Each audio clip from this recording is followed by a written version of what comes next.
আপনারা দেখছেন এখন সবার খবর, আমার খবর, আপনাদের জনগণের খবর।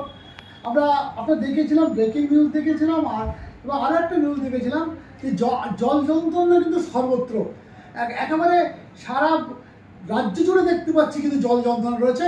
কিন্তু নবাবপুর কুমিরমারা থেকে শুরু করে রেললাইন থেকে শুরু করে একবার নবাবপুর শিবতলা পর্যন্ত রাস্তার বেহাল দুর্দশা, যার জন্য কালকে নবাবপুর অঞ্চলের শান্তিপ্রিয় মানুষেরা অবস্থান বিক্ষোভ করেছিল এবং তার পরে কিন্তু প্রশাসন তৎপর ছিলেন এবং তাদের সাথে সঙ্গে সঙ্গে বড়বাবু আসার পর থেকে তাদের আশ্বাস দেন রীতিমতো।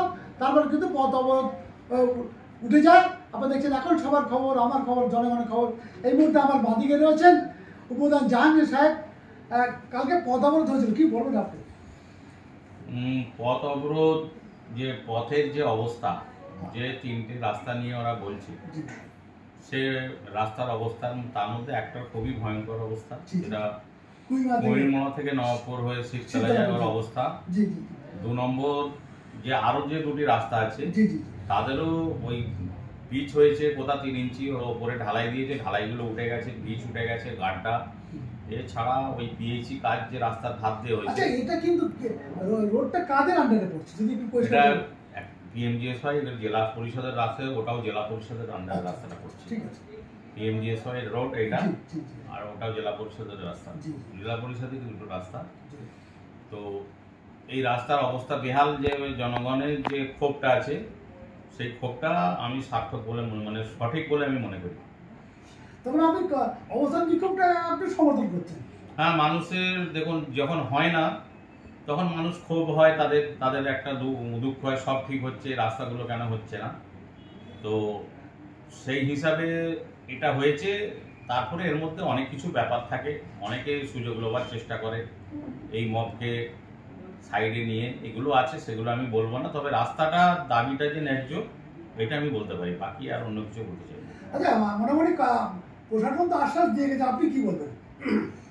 আশ্বাস দিয়েছে, হয়তো থানার সাথে পড়েছে, হয়তো কিছু রিপেয়ারিং হলে হতে পারে এই মুহূর্তে, কেন বিশাল বড় রাস্তা এবং তাকে রিপেয়ারিং এর একটা বিরাট খরচা। এবং এটা আমাদের পথশ্রী প্রকল্পও দেওয়া আছে এবং জেলা পরিষদের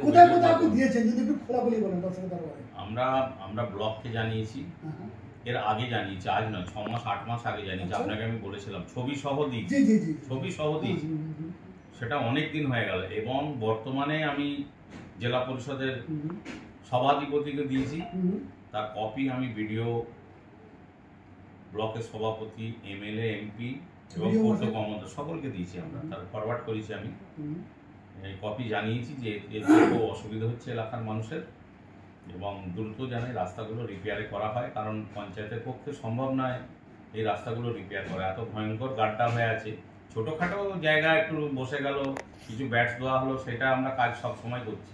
আমি কালকেই করেছি আমার এই আপনি যাবেন রেজির চক থেকে নবাবপুর পুরো রাস্তাটা দেখবেন, কালকে আমরা ব্যাটস দিয়ে, যেখানে গাড্ডা গুড্ডি হয়ে আছে, রাস্তার ছোট গ্রামের ভেতরের রাস্তার কথা বলছি, অন্য জায়গা তো আমরা করছি সাধ্য মতো, সেগুলো আমরা রিপেয়ারিং করছি, সেগুলো অল্প খরচার ব্যাপার আছে, সেগুলো আমরা ব্যাটস দিয়ে যাতে চলাচলটা করা যায়। এবং পিএইচি হয়ে গেলে সরকারি নিয়ম হচ্ছে পিএইচি যে খুঁড়েছে সেই আবার ঠিক করবে, কিন্তু প্রকল্পটা যতক্ষণ না শেষ হয় তারা তো করতে পারছে না।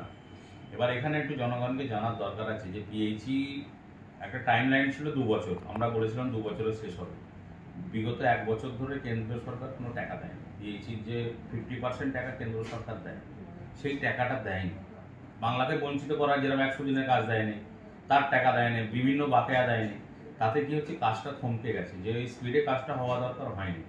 তাতে রাস্তাঘাট খারাপ হয়েছে, গ্রামে পাড়ার ভেতরের রাস্তাঘাট খারাপ হয়েছে।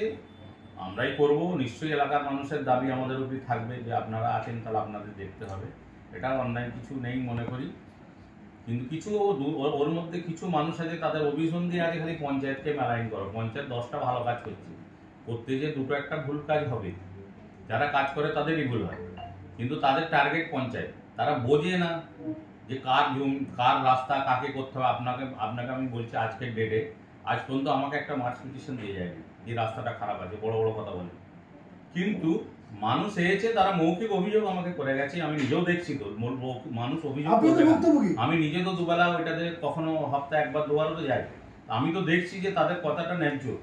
এতে আমি একমত, ওদের সাথে এই ব্যাপারে আমি একমত, এবং দ্রুত এই রাস্তা রিপেয়ারিং হওয়া দরকার। যদি এই প্রতিবাদে যদি আমার রাস্তাটা রিপেয়ারিং হয়, আমি তার থেকে সবচেয়ে বেশি খুশি আমি হব, সবচেয়ে বেশি খুশি আমি হব। আমার পঞ্চায়েতের লোক যদি পরিষেবা পায়, আমরা অনেক পরিষেবা পঞ্চায়েতে দিচ্ছি আপনি জানেন, কিন্তু এই রাস্তাঘাট এই বড় জায়গা তো আমাদের হাতে নেই। তবে ওই লোক ভাবে পঞ্চায়েত আছে, এরা করবে, সেই হিসাবে হয়তো পঞ্চায়েতের উপরে আঙুলটা বেশি তুলছে।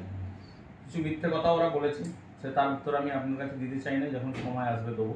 আচ্ছা, আপনাকে একটা শেষ আমি একটা প্রশ্ন রাখবো, যে যে ট্রাকের সমস্যা রয়েছে, যে একবারে কুড়িমার রেল স্টেশন থেকে, সেটা কিন্তু কালকে তার কথা হয়ে বসার সামনে এবং পরিবার মধ্যেই বলেছিলেন যে বাইলাইনগুলো আর কি, অর্থাৎ বড় রাস্তা, তারপর ওখানে একটা করে দেওয়া হবে রেল পাটি দিয়ে, মানে ট্রাক ব্যবসা করবে, বিল্ডার্সটা করবেন, বিভিন্ন মানুষ ব্যবসা করবেন, কিন্তু সেই বিশাল বিশাল ট্রাক মালবাহী কিন্তু আসবে। আমি বলছি সেটা পঞ্চায়েতের পক্ষে তো রোখা সম্ভব নয়। আসছে 14 চাকা 16 চাকা গাড়ি, আর একদম ছোট গাড়ি দিলেও ওরা ব্যবসা করতে পারবে না, এটাও মানতে হবে, সব রকম চিন্তা করতে হবে। তাহলে যদি বলি আমি 10 টনের গাড়ি বেশি ঢুকবে না, তাহলে তার ব্যবসাই হবে না। তো কম করে 20 টন 25 টনের গাড়ি একটা পাথরের গাড়ি হয়, তো তারা যদি সেই গাড়িটা না আনতে পারে, তারা ব্যবসাটা কি করে করবে? সেটা ঠিক আছে, কিন্তু বিশাল বড় গাড়ি, ভয়ঙ্কর গাড়ি, তাদেরও আমার ঠিক নয়। 10-12 চাকার গাড়ির মধ্যে সীমিত থাকলে বড় বড় গাড়ি এসে লাগে, তাতে কি হচ্ছে, রাস্তাটা খারাপ হয়েছে, তারা এসেই যে খারাপ, কিন্তু সেটা আরো বড় ক্ষত হয়ে গেছে।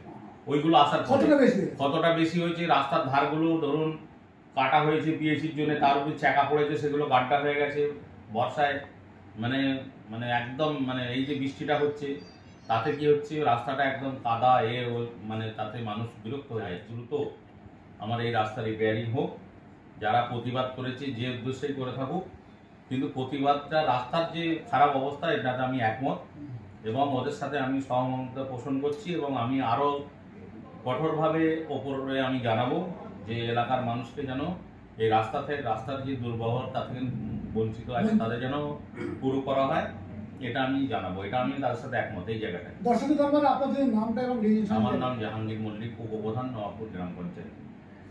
একেবারে সরাসরি আমরা কথা বললাম। এই মুহূর্তে কিন্তু আমার বাঁদিকে রয়েছেন উপপ্রধান জাহাঙ্গীর মল্লিক সাহেব, তিনি কিন্তু আমাদের কিন্তু আগেও জানিয়েছেন, আজকেও যা জানান আপনাদের দেখাবো। দর্শক, আপনাদের কাছে আমাদের অন রিকোয়েস্ট, এখানে কোনো কন্ট্রোভার্সি নেই।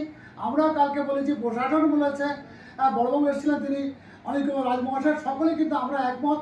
রাস্তা যে খারাপ হয়েছে সেটা একবারে বলা বাহুল্য, এতে কোনো সন্দেহ নেই। আপনারা দেখছেন এখন সবার খবর, আমার খবর। Sanjeevani health care nursing home, Siakhala Furfura শরীফের পাশে, শ্রীপতিপুর, হুগলি। সমস্ত চিকিৎসার উন্নত মানের পরিষেবা দেওয়ার জন্য আমরা রয়েছি আপনাদের পাশে। Emergency, ICU, cardiology, nephrology, orthopaedic surgery, onco surgery, general medicine, physiotherapy, neuro medicine, dialysis, neuro surgery, শিশু সুরক্ষা, গাইনোকোলজিস্ট বিভাগ, ক্যাশলেস পরিষেবা, স্বাস্থ্যসাথী সহ যে কোনো হেলথ স্কিম, মেডিক্লেম গ্রহণযোগ্য। এছাড়া স্বাস্থ্যসাথী কার্ডের মাধ্যমে সম্পূর্ণ বিনামূল্যে সার্জারির সুব্যবস্থা।